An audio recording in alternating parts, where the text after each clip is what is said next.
آپ لوگ اس امید پر تھے، اس سیاسی امید پر تھے کہ ٹرمپ آئے گا تو پاکستان تحریک انصاف کے لیے کچھ روشن دروازے کھل جائیں گے، لیکن یہاں پر تو گنگا الٹی بہنا شروع ہو گئی۔ ٹویٹ کا ذکر بھی کر دیں کیونکہ کون ان کی سی والی؟ ایکسپیکٹیشن تھی کہ وہ آئے گا تو پھر ٹویٹ بھی کرے گا۔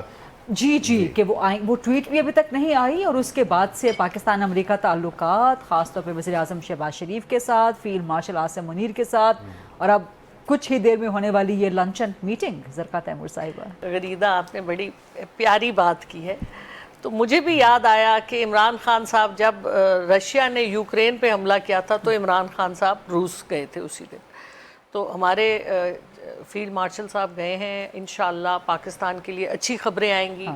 پاکستان کو اس وقت ضرورت ہے کہ ہم سب اکٹھے ہو کے اپنے ملک کے ساتھ اور ایران کے پیچھے کھڑے ہوں، کیونکہ جو ایران کے ساتھ اس وقت ظلم کی ایک داستان ہے، جھوٹے الزام ان پہ لگائے جا رہے ہیں کہ ان کے پاس اٹامک بامب ہے، ان کے پاس اٹامک کیپیسٹی ہے۔ IAEA کے کتنے انسپیکشنز وہاں ہو چکی ہیں، اور مجھے یہ پتا چلا ہے کہ انہی انسپیکشنز میں جن سائنسدانوں سے ان کو ملایا جاتا تھا وہی سائنسدان پھر ٹارگٹ ہوئے، اور ایران میں جو اس وقت ایک زبردست انٹیلیجنس فیلئر، جس میں کہ میں نے یہ بھی سنا ہے کہ وہاں 70,000 لوگ انہوں نے ریکروٹ کیے تھے فرام ادر موساد اور انٹیلیجنس ایجنسی سے۔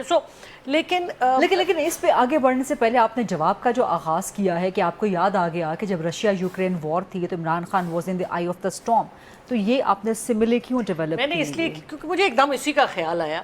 لیکن دیکھیے آپ کا کہنے کا مطلب یہ کہ ایران اسرائیل جنگ میں نہیں، فیلڈ مارشل کا امریکہ میں موجود ہونا، کیا آپ کو ایسی کنوٹیشن ڈرا کر رہے ہیں؟ دیکھیے پاکستان ایک اٹامک پاور ہے، it is the only Muslim atomic power, ٹھیک ہے، اور اسرائیل کی نظریں جس دن سے وہ بنا ہے اس دن سے پاکستان پہ ہیں، کیونکہ ایک اسرائیل آئیڈیولوجیکل سٹیٹ ہے، دوسری پاکستان آئیڈیولوجیکل سٹیٹ ہے۔ لیکن یہ کنوٹیشن ڈرا کرنے میں آپ کیا دیکھ رہی ہیں؟ تو میں یہی دیکھ رہی ہوں نا، آپ آگے دیکھیں نا، دیکھیں ابھی آپ نے ڈونلڈ ٹرمپ صاحب کی بات کی کہ ڈونلڈ ٹرمپ صاحب سے امیدیں تھی PTI کو۔ آپ کیا ڈونلڈ ٹرمپ صاحب کو سمجھتی ہیں کہ وہ جو آج کہیں گے کل وہ کریں گے؟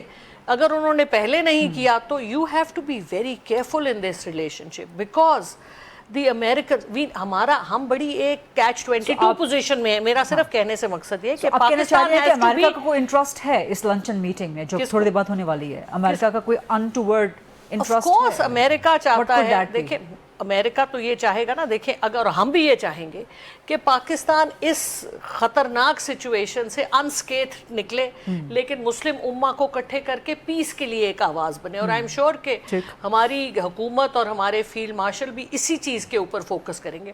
لیکن خطرہ تو ہے نا، آپ خطرے کو دیکھ رہے ہیں، محسوس کر رہے ہیں، ایران ہمارے ساتھ ہے، تو ہمیں یہ we can feel it and we know that we are the real target. اگر ہم اپنی ڈپلومسی، اپنی پراپر، جس طرح سے ابھی فیلڈ مارشل صاحب گئے ہیں یا ہماری گورنمنٹ کر رہی ہے، تو یہ سب چیزیں ملک کے لیے امپورٹنٹ ہے۔ اب اس میں یہ ہے کہ ہم نکلتے کیسے، بارودی آپ کے سرنگیں کہنے کا ہیں مطلب ہے کہ کچھ دیر کے بعد جو ٹرمپ کی اور فیلڈ مارشل کی ملاقات ہونے والی ہے، we should not be celebrating it, rather we should be skeptical about it. We should be very, very careful.